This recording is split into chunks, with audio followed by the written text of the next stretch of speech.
శాస్త్రులు పరిసయ్యులు. ఎందుకు ఇంత డిస్కషన్ జరుగుతూ ఉందంటే, అక్కడ యేసు ప్రభువు కార్యం చేశాడు. ఒక ఆయన పుట్టి గుడ్డివాడు ఉన్నాడు, ఆయనని ముట్టి స్వస్థపరిచాడు. ఆయన స్వస్థపరిస్తే ఈ యొక్క శాస్త్రులు పరిసయ్యులు పంచాయతీలు ఎట్టేశారు. బాబు నిన్నెవడు స్వస్థపరిచారయ్యా అంటే ఆయన అన్నాడు, ఎవరో తెలియదు కానండి, ఆయన ఎవరో నా దగ్గరికి వచ్చి అన్నాడు, చూపు పొందగోరుచున్నావా అని అడిగాడు. అయ్యా నాకు చూపు కావాలని అడిగాను, వెంటనే బాగు చేసేసారని చెప్పినప్పుడు ఆయన ఎవరు నాకు తెలియదు అని చెప్పాడు. తర్వాత వీళ్ళు పంచాయతీలు ఎట్టేశారు, ఎవరు స్వస్థపరిచారు నేను, అసలు నీకు విశ్రాంతి దినాన్ని ఎందుకని బాగుపడ్డాను అంటే, పాపం ఇంతకాలం నుంచి గుడ్డివాడుగా ఉన్నాడు అని ఏం పట్టించుకోలేదు. చూపు వచ్చింది వెంటనే వీళ్ళు అంటారు, విశ్రాంతి దినాన్ని ఎందుకు స్వస్థపరచబడ్డా నువ్వు అని పంచాయతీలు పెట్టేస్తున్నారు. వాళ్ళ అమ్మని నాన్నని పిలిచి అడుగుతుంటే వాళ్ళ అమ్మ నాన్న ఏమన్నారంటే, మా మీదకి ఎక్కడ నేరం వేస్తారనేసి, బాబు వాడు వయసు వచ్చినోడు వాడిని అడగండి అని చెప్పారు.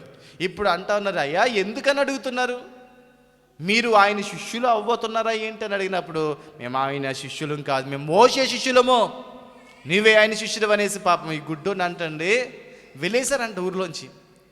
వెలేసేటప్పటికి అప్పుడు మళ్ళా యేసయ్య ఇతని దగ్గరికి వచ్చి బాబు యేసునందు విశ్వాసం ఉంచుతున్నావా అని అడిగారు. బాబు యేసయ్య ఎవరండి అంటే, ఎవరో కాదు నీ ఎదుట ఉన్నా నేనే యేసయ్యని చెప్పాడంట. అప్పుడు అంటున్నాడు, యేసయ్య నన్ను స్వస్థపరిచాడని విషయం తెలియజేయగానే యేసయ్య అన్నాడు, ఇక్కడ నేను ఎందుకని వచ్చానంటే, గుడ్డివారు చూడండి, చూచువారు గుడ్డివారు కావలెను, చూడని వారు చూడాలి, చూచేవారు గుడ్డివారు కావాలని వచ్చాను. చూచేవారు ఎవరంట, పరిసయ్యులండి. ఎందుకని పరిసయ్యులు శాస్త్రులు పరిసయ్యులు ఏమనుకున్నారంటే, మేము చూచే వాళ్ళము, మేము గుడ్డివారికి తోవ చూపే వాళ్ళము అని అనుకుంటా ఉన్నారు. అందుకని అంటున్నాడు ఇక్కడ, ఏమన్నాడంటే చూచేవారు గుడ్డివారు కావాలి అంటే, నేను ఎలా అంటున్నాను, చూచేవారు గుడ్డివారు అంటే తెలిసి కూడా గ్రహించిన వారు కదా, తెలిసి కూడా గ్రహించిన వారు. శాస్త్రులు పరిసయ్యులకి శాస్త్రాలు తెలుసండి, తెలుసు వాళ్ళకి, తెలిసి కూడా రక్షకుడు అని గుర్తించారా, గుర్తించలేకపోయారు. ఇంకొక విషయం జ్ఞాపకం చేస్తాను. యేసు ప్రభువు వారు పుట్టాడని జ్ఞానులు ఎక్కడికి వెళ్ళారు, ముందుగా త్రోవ తప్పిపోయి హేరోదు ఇంటికి వెళ్ళారు. హేరోదు దగ్గర అడుగుతున్నారు, యూదుల రాజుగా పుట్టినవాడు ఎక్కడండి అని అడిగితే, హేరోదు రాజు గారు ఏం చేశారో తెలుసా, ఆ ఊర్లో ఉన్న శాస్త్రులను పరిసయ్యులను ధర్మశాస్త్రోపదేశులు అందరినీ పిలిపించారు. బాబు మీకు లేఖనాలు బాగా తెలుసు కదా, మీరు చిన్నప్పటి నుంచి కూడా వాక్యాన్ని పఠించిన వాళ్ళు కదా, చిన్నప్పటి నుంచి కూడా మందిరంలో పెరిగిన వారు కదా, చిన్నప్పటి నుంచి కూడా అనేక ప్రసంగాలు విన్నవాళ్ళు కదా, చిన్నప్పటి నుంచి కూడా ఏ మాట అయినా సరే కంఠదంగా చెప్పేసేవాళ్ళు కదా, సండే స్కూల్లో కంఠద వాక్యాలు చెప్పిన వాళ్ళు కదా, వాక్యం గురించి బాగా తెలిసిన వాళ్ళు కదా. యేసయ్య ఎక్కడ పుడతాడు అని అడిగితే ఎక్కడ ఏమన్నారండి వాళ్ళు, యూదయ బెత్లెహేములోనే టక్కన ఆన్సర్ చెప్పేశారు. యూదయ బెత్లెహేములోనే. ఇప్పుడు అడుగుతున్నాను, యేసు ప్రభువు పుట్టాడని వారికి తెలియజేసుకున్నాడా, తెలియజేశాడు కదా ఈ లేఖనాల ద్వారా. యేసయ్య పుట్టాడని ముందుగా వారికి తెలియజేశాడు, వారికి అర్థమైంది. కలవరం అంతా తెలుసు వాళ్ళకి, హేరోదు రాజు గారి కలవరం తెలుసు, ఆ ఊరంతా కలవరం తెలుసు. అదే కారణంతో చిన్నపిల్లలందరినీ కూడా హేరోదు రోజు చంపేశాడు, అది కూడా తెలుసు వాళ్ళకి. యేసు ప్రభువు వారు పుట్టాడని తెలుసు. ఆల్రెడీ గొర్రెలు కాపర్లు వెళ్తున్నారు, జ్ఞానులు వెళ్తున్నారు, చాలామంది వెళ్తున్నారని తెలుసు. ఇది పక్కన పెడదాం. యేసయ్య సువార్త చెప్పేటప్పుడు కూడా ఎన్ని సూచక్రియలండి. చనిపోయిన లాజర్ని ఆయన ఏం చేశాడు, బ్రతికించాడు. 4 రోజులైంది, కుళ్ళిపోయిన శవాన్ని బ్రతికించాడు కదా, గుడ్డివారి కన్నులు తెరిచాడు, ఎదురుకుండా ఊచ చేయగల వారిని బాగు చేశాడు, దయ్యాలు ఎలగొట్టాడు. ఇన్ని సూచక్రియలు చూస్తూ కూడా ఆయన రక్షకుడని గుర్తించలేకపోయారు. అందుకని అన్నాడు, మీరు చూచేవారని చెప్పుకున్నారు కానీ మీరు గుడ్డోళ్ళరా అని చెప్పాడు ఆయన. కళ్ళున్నాయని చెప్పుకున్నారు కానీ మీరే అందులు అని చెప్తా ఉన్నాడు. ఈరోజు మనం తెలిసి కూడా గ్రహించకపోతే, తెలిసి కూడా గుర్తించకపోతే మనం కూడా ఎలాంటి వాళ్ళమంటే చెప్పాలి, గుడ్డివాళ్ళం. చూడండి, తెలిసి కూడా గ్రహించిన వాళ్ళు గుడ్డివారు, తెలిసి కూడా అంగీకరించిన వాళ్ళు గుడ్డివారు, తెలిసి కూడా పాటించిన వాళ్ళు చెప్పాలండి, తెలిసి కూడా పాటించిన వాళ్ళు వాళ్ళు. చాలామందికి తెలుసండి, తాగకూడదు తెలుసా, అయినా తాగుతావు కదండి. సినిమాలు చూడకూడదు, బాప్తిసం పొందితే తెలుసా, అయినా చూస్తావు. ఊరికనే చూస్తానన్న టైంపాస్కి బైబిల్ చదవచ్చు కదా, టైంపాస్కి ప్రార్థన చేసుకోవచ్చు కదా, టైంపాస్కి ఎవరికైనా వెళ్ళి సువార్త ప్రకటించవచ్చు కదా. టైం అలా వేస్ట్ చేసే బదులు ఆలోచించేయండి. చాలామంది తెలిసి కూడా ఏం చేస్తారంటే పాటించరు. వాళ్ళని ఏమన్నాడండి యేసయ్య? గుడ్డివారు. ఈరోజు తెలిసి కూడా పాపం చేస్తుంటే, ఈ తప్పు చేస్తే నరకానికి వెళ్ళిపోతావు, ఈ తప్పు చేస్తే దేవుని ఉగ్రత వస్తుందని తెలిసి కూడా నువ్వు దేవునికి విరుద్ధమైన కార్యాలు చేస్తుంటే, మనల్ని కూడా యేసయ్య ఏమంటాడు తెలుసా? ఈ గుడ్డోళ్ళు చూడాలి అనే నియమంతో వచ్చారంటాడు. కాబట్టి నేను ముగిస్తా ఉన్నానండి. యేసు ప్రభు వారు ఎందుకని వచ్చారంటే గుడ్డివారి కన్నులు తెరవటానికి. మొదటగా గుడ్డివారని ఎందుకు అన్నాడు శాస్త్రులు? ఆయన వాళ్ళకి తెలుసు అనుకున్నారు కానీ ఏమీ తెలియదు.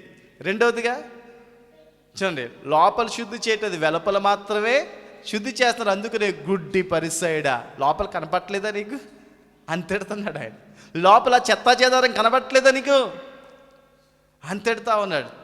మూడవదిగా అన్నాడు, ఇన్ని సూచక్రియలు చూచి, ఇన్ని శాస్త్రాలు చదివి రక్షకుడిని మీరు గుర్తించలేకపోయారు, మెస్సైని గుర్తించలేకపోయారు. చూడండి, ఆయన గుర్తించుకోవడం పక్కనెడితే ఆయనను ఎప్పుడు సంహరిందామా అని అనుక్షణము కూడా వాళ్ళు ఎదురు చూచేవారు. ఎప్పుడు ఆయన చంపేద్దామా, ఎప్పుడు అడ్డు తొలగించుకుందామా. ఎందుకంటే మన కూడా తిరగొచ్చిన ప్రజలందరూ కూడా ఎవరు కూడా వెళ్ళిపోతున్నారు? ఆయన కూడా వెళ్ళిపోతూ ఉన్నారు. ఎప్పుడు అడ్డు తొలగించుకుందామని చూస్తున్నారు. ఇప్పుడు చివరిగా నేను ముగిస్తాను. యెషయా గ్రంథం 42:19 చదువుతాం. యెషయా గ్రంథం 42:19. నా సేవకుడు తప్ప ఎవడు గుడ్డివాడు? నేను పంపు నా దూత తప్ప మరి ఎవడు చెవిటివాడు? నా భక్తుడు తప్ప ఎవడు గుడ్డివాడు? చాలు ఇక్కడ ప్రశ్నిస్తున్నాడు అన్నమాట. ఏమన్నాడంటే, ఇప్పటి వరకు కూడా శాస్త్రుల గురించే గుడ్డివాళ్ళు అనుకున్నాము. అయితే ఇక్కడ ఏమన్నాడంటే, నా సేవకుడు తప్ప ఎవరు గుడ్డివాడు? బహుశా కొన్ని సందర్భాల్లో సేవకులమై మేము కూడా దేవుని సంగతులు గ్రహించలేని గుడ్డి వాళ్ళంగా ఉన్నాం మేము. అందుకని ఇక్కడ సేవకుడు అంటే ఎవరి గురించి మాట్లాడుతున్నాడంటే, ఇశ్రాయేలు జనం గురించి మాట్లాడుతున్నాడు. యాకోబు, అబ్రహాము స్నేహితుడా, నా సేవకుడైన యాకోబు గురించి, యాకోబు సంతానం గురించి దేవుడు మాట్లాడుతున్నాడు. ఇంకొంచెం కింద అన్నాడు కదా, నా భక్తుడు తప్ప, చెప్పాలి, నా భక్తుడు తప్ప. మీరందరూ భక్తులేనా? భక్తిహీనులు వెలపలు ఉంటారు. భక్తులు కాబట్టి ఇక్కడికి వచ్చారు కదండి. ఇక్కడ అన్నాడు, నా భక్తులు తప్ప ఎవరు గుడ్డివారు. దాని అర్థం ఏంటంటే, తెలిసి కూడా పాటించిన వాళ్ళు నా భక్తులు కదండి. తెలిసి కూడా ఆజ్ఞలు అతిక్రమించే వాళ్ళు నా భక్తులు. తెలిసి కూడా లోక సంబంధంగా నడుచుకునే వాళ్ళు నా భక్తులు. తెలిసి కూడా ఏం చేస్తారండి? తెలిసి కూడా దేవునికి ప్రాధాన్యత ఇవ్వని వాళ్ళు నా భక్తులు. అందుకని నా భక్తుడు తప్ప ఎవడు గుడ్డివాడు. నిజంగానే మనం అన్నీ తెలిసిన గుడ్డోళ్ళు అండి. చిన్నప్పటి నుంచి కూడా వాక్యం తెలుసు, కానీ ఈ రోజుకి కూడా దైవికమైన ప్రేమను కలిగి ఉండలేము. ఒక చిన్న కార్యక్రమం చేయాలంటే కొట్టుకుని చచ్చిపోవటం తప్ప కలిసి ఐక్యతతో, ప్రేమతో, సమాధానంతో చేసిన సందర్భాలు ఉన్నాయా? ఎప్పుడైనా 100% రిజల్ట్ ఏమైనా కనిపించిందంటే కనిపించదు. 90% కనిపించవచ్చు, కానీ ఆ 10% లోపాలు మనం చూస్తున్నాం. వాళ్ళు ఇలా అన్నారు, వాళ్ళు అలా అన్నారు, ఒకరినొకరు నిందించుకోవటం, ఒకరినొకరు గుచ్చుపొడుచుకోవటం, ఇవన్నీ కూడా ఉంటాయి. ఎందుకంటే దేవునికి నచ్చని మన జీవితాలు ఉన్నాయంటే మనం ఇంకా ఏ స్థాయిలో ఉన్నాం తెలుసా? దేవుని ప్రేమ ఎరగని వారంగా ఉన్నాం. క్రీస్తు కల్వరి ప్రేమ తెలియని వారంగా ఉన్నాం. దేవుని ప్రేమ మన హృదయాలు ఉండాలి. అన్నిటికంటే ప్రేమ శ్రేష్టమైనదండి కదండి. అన్నిటికంటే ఏంటి శ్రేష్టమైనది? ప్రేమ శ్రేష్టమైనది. యేసయ్య అంటాడు, నిన్ను వలే నీ పొరుగు వారిని ఏం చేయాలి? ప్రేమించాలి. ప్రేమ లేకుండా నువ్వేం చేస్తే ఏంటి కదా. అందుకని అంటా ఉంటాడు, సహోదరుని ప్రేమించిన వాడు గుడ్డోడు. యోహాను పత్రిక. వాడు చీకట్లో ఉన్నాడు కాబట్టి ఎక్కడ పోతున్నాడో వాడికే తెలియట్లేదు. కాబట్టి అన్నిటికంటే ప్రేమ ముఖ్యమైనదండి. మీరు చేసే కార్యాలన్నీ కూడా ప్రేమతో చేయండి. ప్రేమ యేసయ్య చివరికి మాట చెప్పిన దేవుడు లోకమును ఏం చేశాడంట? ఎంత ప్రేమించాడు? ఎంతో ప్రేమించాడు. ఇప్పుడు నేను అడుగుతాను, ప్రేమించి ఏం చేశాడు? తన కుమారుని ఇచ్చాడు. ఇందులో త్యాగం ఉందా లేదా? చెప్పట్లేదు ఏంటండి. ఉంది, త్యాగం ఉంది, సాక్రిఫికేషన్ ఉంది.